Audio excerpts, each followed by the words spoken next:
Welcome to the deep dive. Today we're taking a closer look at a really interesting beginner Indonesian language lesson.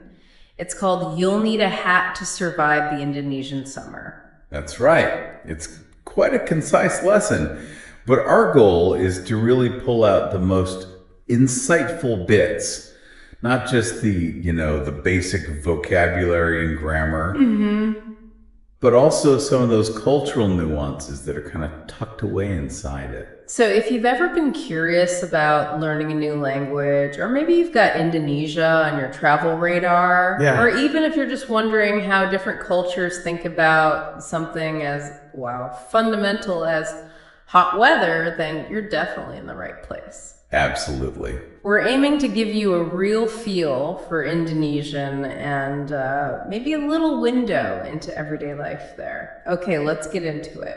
Great. So the lesson kicks off with a very simple, everyday kind of exchange between two people, Maya and Eka.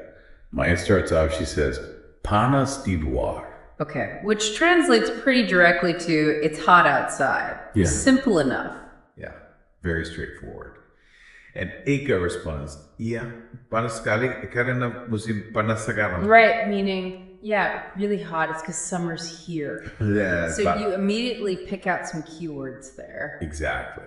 You've got panas, which is hot. Luar is outside. And sekali, that's like very or really sort of amps up the heat. Then there's karina, meaning because musim panas for summer, and sekarang meaning now. So nice easy start. Then Maya asks a question, and this brings in the idea of like personal items. She says, "Di mana topi saya?" Literally, where is my hat? So we get topi for hat and saya. Now saya is interesting. Yeah. Because it can mean I, me, my, or even mine. It sort of does double duty here as both a subject pronoun and a possessive without changing its form. Then Eka responds a bit tentatively, ini bukan. Which is like, this is it? So ini means this, and bukan, okay, this is a specific point, right? It means not. Right. But it's the not you use when you're negating a noun. That's a really key distinction with bukan. You wouldn't use it for, say, I don't eat. That needs a different word altogether. Gotcha. So Maya then clarifies, bukan itu topi kamu. No, that's your hat. So we see buka again for negation, itu meaning that, and importantly, kamu meaning your.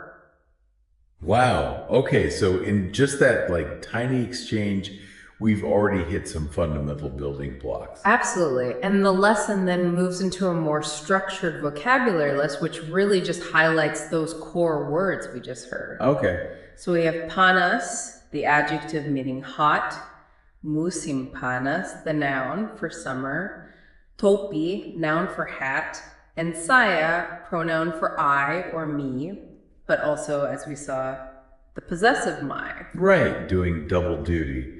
And then kamu, the pronoun for you, sekarang adverb meaning now. And that really important word, bukan the adverb meaning not, but specifically for now. Exactly. And we also have luar, adverb for outside, and karena, the conjunction meaning because. It's a compact list, but really useful stuff. Yeah, and that point about bukan being just for nouns, that feels like something that could easily trip up learners, It really can. So emphasizing it right from the start is, it's pretty helpful for building a solid foundation, I think. Makes sense. Okay, so the lesson then gives us some sample sentences, like mini context lessons. Yeah, exactly. So to really sort of nail down panas, they get sent matahari sedang memanaskan gurun yang panas. Ooh, okay, that paints a picture. The sun is heating the hot desert. So you see panas kind of embedded in the verb memanaskan, to heat, and as the adjective for the desert itself. Precisely. Then for musim panas, summer, we get a question. Apa rencana kamu untuk musim panas? What is your plan for summer? Yeah, very natural question. And we see topi used in topi ini terbuat dari tali raffia. This hat is made of raffia straw, okay? Gives us some real-world context. Yeah, and sekarang now pops up again, and mau kemana sekarang? Where do you want to go now? Another really common phrase, useful. Definitely. And going back to bukan, the example is orang itu bukan wayan. That person is not YN. So clearly showing how bukan works to say someone isn't a particular person, a noun. Right. And finally, karena, because, shows up in a slightly more involved sentence. Karena kesibukan kerjanya, dia lupa menelpon istrinya. Because of his hectic schedule, he forgot to call his wife. Okay, so it shows karena linking the cause, busy schedule, to the effect, forgetting to call. Yeah, these sentences really help bring the words to life. They really do. They show how the vocabulary actually functions in communication. So after that, the lesson takes a closer look at how some of these key words are used in phrases, starting with toki saya, my hat. Right. And here, the lesson points out that key difference from English again. Indonesian puts the noun first, then the pronoun. Ah. So topi hat comes before saya, mine. It's that reverse order we talked about. And again, reminding us that saya is versatile. I, me, mine. Depends on the context. And for anyone thinking about needing more than one hat, which, given the topic, seems likely. No. Yeah, probably. The lesson explains that often, to make a noun plural, you just repeat it. So, topi saya means my hats. It's a surprisingly straightforward way to handle plurals, isn't it? It really is. Much simpler than some English plurals. It's actually pretty common in Austronesian languages, which is the family Indonesian belongs to. Yeah. That repetition thing. Interesting. Okay, next phrase. Musim panas summer. Yeah, and the lesson clarifies here. Musim means season, and panas means hot. So literally hot season. And again, you see that structure. Adjective panas, following the noun. Musim. But this is where it gets really interesting, culturally speaking. Exactly. Because the lesson points out that Indonesia, being tropical, it mainly has just two seasons, right? The dry season, musim kemarau, which is roughly May to September. And the wet season, musim hujan, from about October to April. Precisely. So while musim panas directly translates as summer or hot season, it's often used more to talk about the idea of summer as experienced in places with 4 distinct seasons, like temperate climates. Ah, okay. So let's use an example using Bondi Beach in Australia.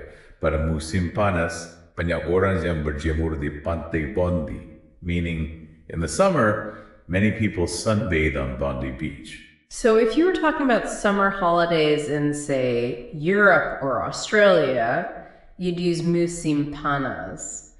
But if you're talking about the actual hot, dry period in Indonesia, you'd more likely say musim kemarau. That's generally right. It's like musim panas is the general concept of summer weather. Got it. The lesson also helpfully throws in the words for the other seasons. Musim semi for spring, musim gugur for fall, and musim dingin for winter.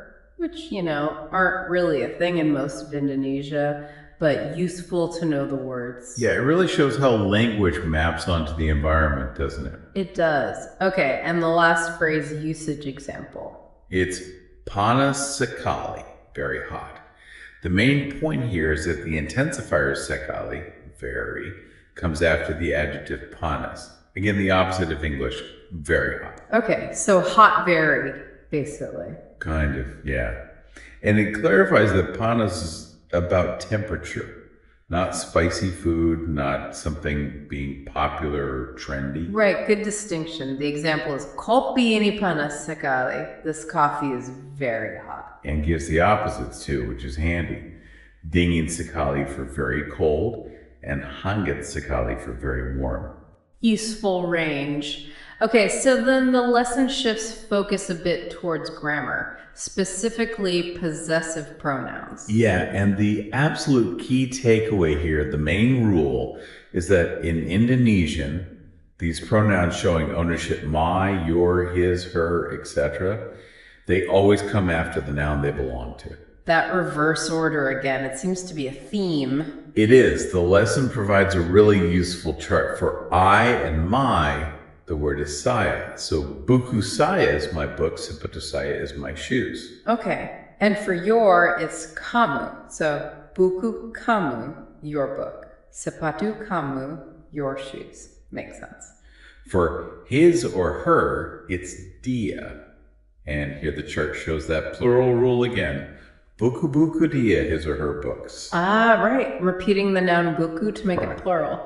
Then for our, it's kami, giving us sepatu kami, our shoes, again, plural. And finally, their is mereka, as in buku buku mereka, their books. So just to be clear, the noun repetition for plurals seems standard when you're using these possessives for his or our and their in the examples, but not for my and your with singular nouns. That's how the examples are presented, yeah. It's showing the pattern.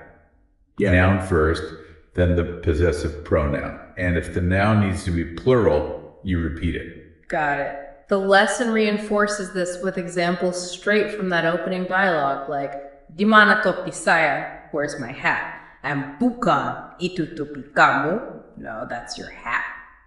And it adds more simple ones like, ini buku saya, this is my book, and ini bukan tas saya, this is not my bag.